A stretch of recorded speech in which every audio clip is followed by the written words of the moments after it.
అందరికీ నమస్కారం. Once again welcome back to our YouTube channel. ఈరోజు ప్రధానంగా దినపత్రికల్లో వచ్చినటువంటి విద్యా ఉద్యోగాలకు సంబంధించినటువంటి సమాచారాన్ని తెలుసుకునే ప్రయత్నం చేద్దాం.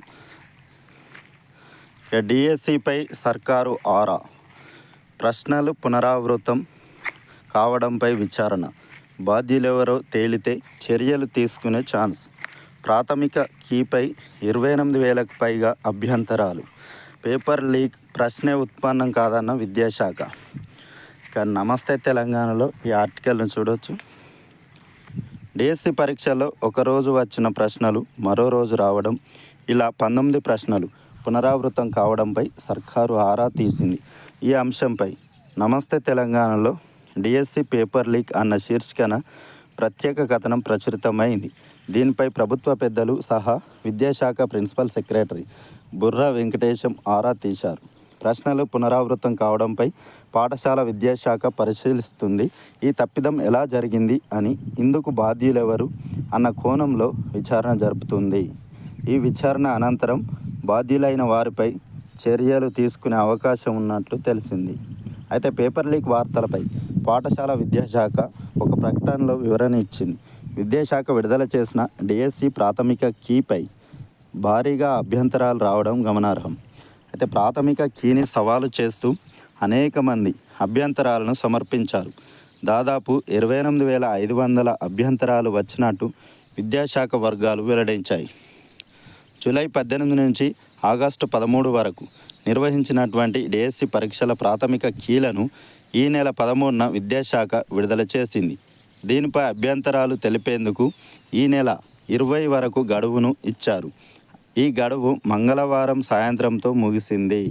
ఈ నెలాఖరులో ఫైనల్ కీని విడుదల చేసే అవకాశం ఉంది.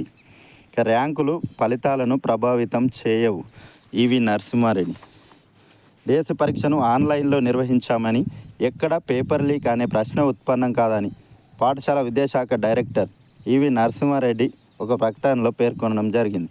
ఎస్జిటి పరీక్షలో 160 ప్రశ్నలు ఉండగా ఒక్కో ప్రశ్నపత్రంలో 8 వేర్వేరు విభాగాలు ఉంటాయని, మొత్తం 7 సెషన్లకు 14 సెట్ల ప్రశ్నపత్రాలను తయారు చేశామని, జూలై 19న మొదటి సెషన్ ప్రశ్నపత్రంలోని సోషల్ స్టడీస్ సబ్జెక్టుకు సంబంధించినటువంటి 18 ప్రశ్నలు 23న రెండో సెషన్లోనూ పునరావృతమయ్యాయని అంగీకరించారు. 19న 6 జిల్లాలు, 23న మరో 6 జిల్లాల వారికి పరీక్షలు నిర్వహించామని, ఒక సెషన్లో ఒక జిల్లా వారికి మాత్రమే పరీక్షలు నిర్వహించడం వల్ల ఇది ఏ విధంగానూ అభ్యర్థుల ర్యాంకులను, ఫలితాలను ప్రభావితం చేయదని తెలిపారు. దీనిపై అభ్యర్థులెవరూ ఆందోళన చెందాల్సిన అవసరం లేదని ఆయన కోరారు. గ్రూప్ 1 మెయిన్స్కి స్పోర్ట్స్ కోటాల 2 అర్హులు ఫలితాలను ప్రకటించిన టీజీపీఎస్సీ సర్టిఫికేట్ వెరిఫికేషన్ అనంతరం ప్రకటించిన కమిషన్. అక్టోబర్ 21 నుంచి 27 వరకు గ్రూప్ 1 మెయిన్స్ పరీక్షలు. రాష్ట్రంలో వివిధ ప్రభుత్వ శాఖల్లో 563 గ్రూప్ 1 పోస్టుల భర్తీ కోసం నిర్వహించినటువంటి ప్రిలిమ్స్ పరీక్షకు సంబంధించిన ఫలితాలను Telangana public service commission July 7న ప్రకటించిన విషయం తెలిసిందే. అయితే స్పోర్ట్స్ కోటాలో మెయిన్స్కి అర్హత సాధించిన వారి ఫలితాలను అప్పుడు పెండింగ్లో పెట్టారు. అయితే వారు సమర్పించిన ఫామ్ 1 ఆధారంగా సర్టిఫికేట్ల పరిశీలన అనంతరం 2 అభ్యర్థులను స్పోర్ట్స్ కోటాలో మెయిన్స్కి అర్హులుగా టీజీపీఎస్సీ ప్రకటించడం జరిగింది. డిఎస్సి ప్రాథమిక కీపై 28,000 అభ్యంతరాలు. ముగిసిన అభ్యంతరాల స్వీకరణ గడువు. తుది కీ తర్వాత ఫలితాలు విడుదల. 2 సెషన్లలో ఒకేలా ప్రశ్నలు రావడంపై కోర్టును ఆశ్రయించే యోచనలో అభ్యర్థులు. డిఎస్సి ప్రాథమిక కీపై అభ్యంతరాల స్వీకరణ గడువు మంగళవారం సాయంత్రం 5 గంటలతో ముగిసింది. అయితే అధికారులు చెప్పిన సమాచారం మేరకు 28,000కు పైగా అభ్యంతరాలు వచ్చినట్లు తెలిసింది. వచ్చినటువంటి అభ్యంతరాలను నిపుణుల కమిటీ పరిశీలించనుంది.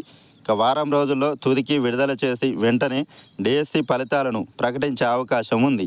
వచ్చే నెల మొదటి వారం నుంచి నియామక ప్రక్రియ చేపట్టేందుకు అధికారులు చర్యలు చేపడుతున్నారు. కోర్టును ఆశ్రయించే యోచనలో అభ్యర్థులు. జూలై 18 నుంచి ఆగస్టు 5 వరకు డిఎస్సి పరీక్షలు జరిగాయి. జూలై 19న ఉదయం సెషన్లో ఓ 6 జిల్లాలకు చెందిన అభ్యర్థులు ఎస్జిటి తెలుగు మీడియం పోస్టులకు పరీక్ష రాశారు. అలాగే జూలై 23 మధ్యాహ్నం సెషన్లోనూ మరో 6 జిల్లాలకు చెందిన అభ్యర్థులు ఎస్జిటి తెలుగు మీడియం పోస్టులకు పరీక్షను రాశారు. అయితే ఈ 2 పరీక్షలు వేరువేరు తేదీల్లో జరిగినప్పటికీ సాంఘిక శాస్త్రానికి సంబంధించిన సబ్జెక్టు నుంచి అడిగిన 18 ప్రశ్నలు ఒక్కోదానికి అరమార్కు ఒకేలా ఉన్నాయి. అదేవిధంగా 24వ ఉదయం సెషన్లో జరిగిన స్కూల్ అసిస్టెంట్ బయాలజీలో 5 ప్రశ్నల్లో తప్పులు దొరికినట్లు అభ్యర్థులు తెలిపారు. ఇంగ్లీష్లో ఒకలా, తెలుగు అనువాదంలో మరోలా ప్రశ్నలు అడిగినట్టు పేర్కొన్నారు. మొత్తంగా ఈ అంశాలన్నిటిపైన పలువురు అభ్యర్థులు హైకోర్టు ఆశ్రయించే యోచనలో ఉన్నట్లు తెలిసింది. గ్రూప్ 1కు 1:100 చొప్పున అవకాశం ఇవ్వాలి. డిప్యూటీ సీఎంకు మందకృష్ణ మాదిగ విజ్ఞప్తి. మెయిన్స్కు 1:100 చొప్పున అవకాశం ఇవ్వాలని ఎంఆర్పిఎస్ వ్యవస్థాపక అధ్యక్షుడు మందకృష్ణ మాదిగ ప్రభుత్వాన్ని కోరారు. ఎస్సీ, ఎస్టీ, బీసీ నిరుద్యోగ అభ్యర్థులతో కలిసి డిప్యూటీ సీఎం బట్టి విక్రమార్క మంగళవారం సచివాలయంలో కలిశారు. నిరుద్యోగుల సమస్యలను బట్టి దృష్టికి తీసుకువెళ్లారు. గ్రూప్ 1, 2, 3 ఉద్యోగాల్లో రిజర్వేషన్లు అమలు చేయాలని కోరారు. జీవో నంబర్ 55 ప్రకారమే గ్రూప్ 1 నియామకాలు చేపట్టాలని కోరారు. మెరిట్ సాధించిన ఎస్సీ, ఎస్టీ, బీసీ అభ్యర్థులను ఓపెన్ కేటగిరీలోనే భర్తీ చేయాలని తెలిపారు.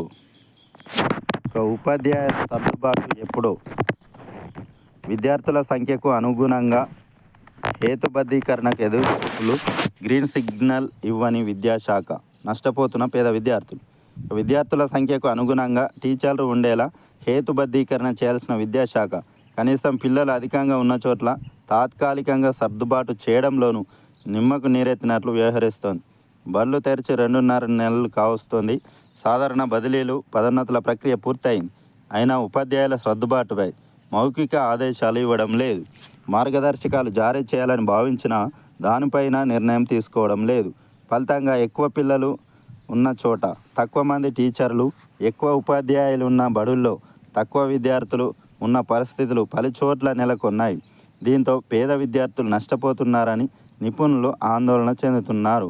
విద్యా హక్కు చట్టం ప్రకారం ఎంతమంది పిల్లలకు ఎందరు టీచర్లు ఉండాలో స్పష్టంగా ఉంది. ఇటీవల జరిగిన బదిలీల సందర్భంగా విద్యాశాఖ ఉపాధ్యాయుల టీచర్ల నిష్పత్తిని మార్చింది. ఆ ప్రకారం 1 నుంచి 10 మంది విద్యార్థులు ఉంటే 1 టీచర్ను ఇచ్చారు. గతంలో 0 నుంచి 19 మందికి 1 మాత్రమే. అదేవిధంగా 11 నుంచి 40 మందికి 2, 41 నుంచి 60 మందికి 3 టీచర్లు ఉండాలని నిర్ణయించడం జరిగింది. దీనివల్ల కొంతవరకు పరిస్థితుల్లో మార్పు వస్తుందని భావించారు. అయితే ఇప్పటికీ వందల పాఠశాలల్లో పిల్లలు ఎక్కువ, టీచర్లు తక్కువ లేదా ఉపాధ్యాయులు ఎక్కువ ఉన్న చోట విద్యార్థులు తక్కువ పరిస్థితులు ఉన్నాయి. తాత్కాలికంగానైనా ఈ పరిస్థితిలో మార్పు తెచ్చేందుకు గత కొన్నేళ్లుగా ఉపాధ్యాయులను అవసరం లేని చోట నుంచి అవసరం ఉన్న బడులకు సర్దుబాటు చేస్తున్నారు. అందుకు ఏటా విద్యాశాఖ మౌఖిక ఆదేశాలు ఇవ్వగానే డిఈఓలు ఆ ప్రక్రియను ముగిస్తారు. కాగా టీచర్లను మరో బడిలో సర్దుబాటు చేస్తుంటే కనీసం 20-30% మంది రాజకీయ ఒత్తిళ్లు తెచ్చి అవసరం లేని బడుల నుంచి కదలడం లేదు. అందుకే ఈసారి రాష్ట్ర స్థాయి నుంచే మార్గదర్శకాలు జారీ చేసి షెడ్యూల్ ఇవ్వాలనుకున్నారు. ఇక అనుమతిస్తే 5,000 మంది వరకు స్థానచలనం. రాష్ట్ర వ్యాప్తంగా పిల్లల సంఖ్యకు అనుగుణంగా టీచర్లను సర్దుబాటు చేస్తే దాదాపు 4,000 నుంచి 5,000 మంది టీచర్లకు ఈ విద్యా సంవత్సరం ముగిసే వరకు తాత్కాలిక బదిలీ అవుతుందని విద్యాశాఖ వర్గాల అంచనా. పిల్లల సంఖ్య 10లోపు ఉన్న ఇద్దరేసి టీచర్లు పనిచేస్తున్న బడులు సుమారు 400 వరకు ఉన్నట్లు సమాచారం. నిబంధనల ప్రకారం అక్కడ ఒక్కరే ఉండాలి. ఇతర బడుల్లో తగినంత మంది టీచర్లు ఉంటే సమస్య లేదు. వందల పాఠశాలల్లో పిల్లలు ఎక్కువ ఉన్న టీచర్లు లేని పరిస్థితి ఉన్నప్పుడు కనీసం సర్దుబాటు చేయాలి కదా. Thanks for watching. Please subscribe my channel. Thank you.